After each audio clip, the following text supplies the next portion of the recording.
বলছেন ভাই গো, আমার দেহর ভিতরে যদি 100টি প্রাণ থাকে, এক একটি প্রাণ যদি এক এক করে তুমি বাড়ি করে দাও, তবু যেই মুহাম্মদ বিন আব্দুল্লাহ কোরআন শরীফ পড়া ধরেছি, ওই কোরআন শরীফ পড়াশোনা ছাড়তে পারবো না। সুবহানাল্লাহ বলো। বন্ধুগণ, আবার ভাইরা আমার, তারপরে হযরত ওমর রাদিয়াল্লাহু তাআলা আনহু বলেন, আরে এত বোনকে মার দেওয়া দিলাম, এমন মার তো আর কাউকে দেই নাই, তারপরে তো কোরআন শরীফ ছাড়বে না, তার মানে কি? হযরত ওমর রাদিয়াল্লাহু তাআলা আনহু তার বোন ফাতিমাকে বললেন, কোন কোরআন শরীফ পড়ছাও? এত মার দেওয়ার পরেও তুমি কোরআন শরীফের তেলাওয়াত ছাড়ো না, কোরআন শরীফের দাওয়াত তুমি বর্জন করতে পারবে না। হযরত ওমর রাদিয়াল্লাহু তাআলা আনহু কোরআন শরীফ শোনার জন্য ব্যস্ত হয়ে যায়। হযরত ওমর রাদিয়াল্লাহু তাআলা আনহু বোন ফাতিমা রাদিয়াল্লাহু আনহা বলছেন, ভাই গো, তুমি তো কোরআন শরীফ এখনো পর্যন্ত পড়তে পারবে না, তার কারণ হলো তুমি নাপাক, তুমি অপবিত্র। তুমি যদি কোরআন শরীফের তেলাওয়াত শুনতে চাও, আল্লাহর কোরআন শরীফের তেলাওয়াত যদি তুমি শুনতে চাও, মেহেরবানি করে তুমি গোসল করে আসো। গোসল করে আসলে আল্লাহর কোরআন শরীফের তেলাওয়াত তোমাকে শোনাইবো। আমার বন্ধুগণ, ধর্মপ্রাণ মুসলমানগণ, ভাইগণ, আল্লাহ রব্বুল আলামিনের অবতীর্ণিত কোরআন শরীফের তেলাওয়াত হযরত ওমর রাদিয়াল্লাহু তাআলা আনহু শোনার জন্য ব্যস্ত হয়ে পড়লেন। আল্লাহ রাব্বুল আলামিনের নবীর সাহাবিয়া হযরত ফাতিমা রাদিয়াল্লাহু তাআলা আনহা তার ভাই ওমরকে কোরআন শরীফের তেলাওয়াত শোনায় না। বন্ধুরা আমার, ভাইয়েরা আমার, হযরত ওমর রাদিয়াল্লাহু তাআলা আনহু দৌড়ায় গেলেন গোসল করতে, ওযু করতে, পাক পবিত্র হয়ে আল্লাহ কোরআন শরীফের তেলাওয়াত শোনার জন্য বসে পড়লেন। হযরত ওমর রাদিয়াল্লাহু তাআলা আনহুর বোন ফাতিমা রাদিয়াল্লাহু তাআলা আনহা কোরআন শরীফের তেলাওয়াত শুরু করে দেয়। বলেন সুবহানাল্লাহ। আমার ভাইয়েরা, সূরা তাহা তেলাওয়াত যখন শুরু করলেন, যখন তিনি এই সূরা তাহা তেলাওয়াত করতে করতে ইন্নানি আনাল্লাহু লা ইলাহা ইল্লা আনা ফা'বুদুনি ওয়া আকিমিস সালাতা লিযিকরি, এই আয়াত পর্যন্ত যখন পৌঁছে যান, তখন হযরত ওমর রাদিয়াল্লাহু তাআলা আনহু, এর অর্থ হলো ইন্নানি আনাল্লাহ, আমি হইলাম আল্লাহ রাব্বুল আলামিন, আমি আল্লাহ ছাড়া তো কোনো রব নাই, কোনো ইলাহ নাই, কোনো মাবুদ নাই, কোনো স্রষ্টা নাই, সুতরাং আমার ইবাদত করো, আমার বندگی করো, আমি আল্লাহই তো তোমাদেরকে পয়দা করেছি।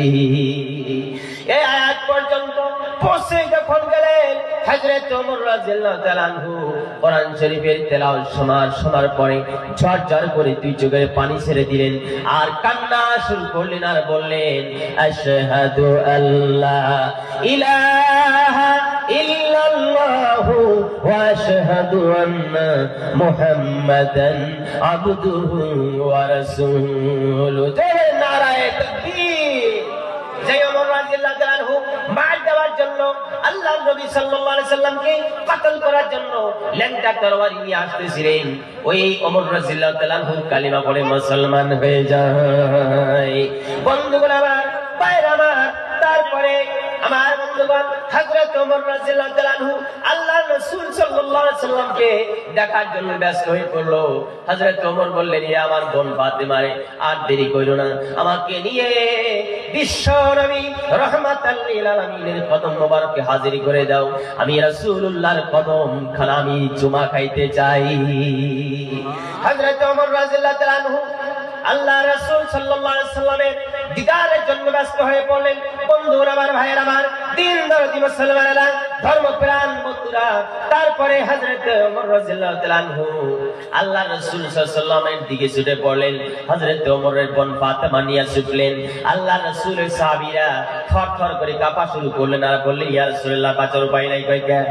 এই যে ওমর আসতেছে লেংটা তরবারি হাতে নিয়ে, হযরত সরওয়ারে কায়নাত বললেন, আমার সাহাবীরা রে, চিন্তা কইরো না, চিন্তা করার কারণ নেই, কারণ ওমর যদি ভালো নিয়ত নিয়ে আসে তাহলে তো সে তার জীবন ধন্য করবে, আর যদি খারাপ নিয়ত নিয়ে আসে তাহলে ওমর কি দুনিয়া থেকে বিদায় করে দেওয়া হবে। তার মানে হযরত ওমর খুব শক্তিশালী যোদ্ধা ছিলেন, তার মানে তার সাথে কেউ লড়াই করতে সাহস করত না। সমস্ত সাহাবায়ে কেরাম ভয় কাঁপতেছে। আল্লাহর নবী সাল্লাল্লাহু আলাইহি সাল্লাম বললেন, হ্যাঁ আমার সাহাবীরা, চিন্তা করলো না, চিন্তা করার কারণ নাই।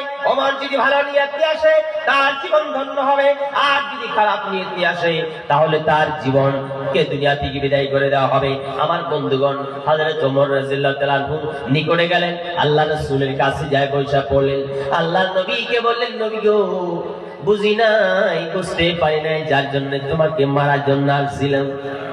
এ আমার নবী গো, তোমাকে আমি চিনি নাই, তুমি যে আমাদেরকে আল্লাহর জান্নাতে দেওয়ার জন্য আসছো, জাহান্নাম থেকে মুক্তি দেওয়ার জন্য আসছো, বন্ধু গো, ওই বস্তু আমি বুঝি নাই, চিনি নাই, জানি নাই। নবী ইয়া রাসূলুল্লাহ, মেহেরবানি করে ইয়া রাসূলুল্লাহ আমাকে মাফ করে দাও, আর আমাকে আল্লাহর একত্বের অস্তিত্বের কালিমা পড়ায় মুসলমান বানায় দাও। বলেন সুবহানাল্লাহ, সুবহানাল্লাহ, আলহামদুলিল্লাহ, ওয়া লা ইলাহা ইল্লাল্লাহ, সুবহানাল্লাহ, আলহামদুলিল্লাহ, ওয়া লা ইলাহা ইল্লাল্লাহ।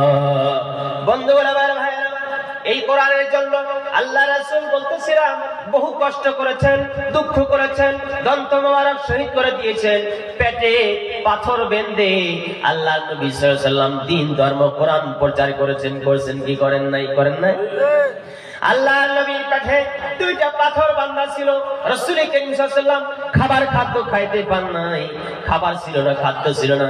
আমার বন্ধুগণ, আল্লাহ রাব্বুল আলামিন কত রহম করেছেন, কত দয়া করেছেন আমাদের প্রতি। আমাদের একটু কোনো খাদ্যর অভাব নাই, অভাব আছে? বন্ধুগণ, আমার ভাইয়েরা আমার, এই কোরআন শরীফ এর জন্য আল্লাহর নবী সাল্লাল্লাহু আলাইহি ওয়াসাল্লাম মার খাইলেন। তারপরে আবু জাহেল দেখলো, আহারে মুহাম্মদ বিন আব্দুল্লাহ তো কালিমার দাওয়াত বন্ধ করে না, তাহলে তো কি করা যায়? ওই দেশের সমস্ত জনগণের সঙ্গে মশলা শুরু করলো, কয় মুহাম্মদ বিন আব্দুল্লাহকে চিরজীবনের জন্য বিদায় করব, বাঁচাইব না। এইভাবে আল্লাহ নবী সাল্লাল্লাহু আলাইহি সাল্লামকে একদম হারে হারে কাফির ও বেঈমানেরা কষ্ট দিয়েছে, কিন্তু আল্লাহ নবী জানে প্রাণে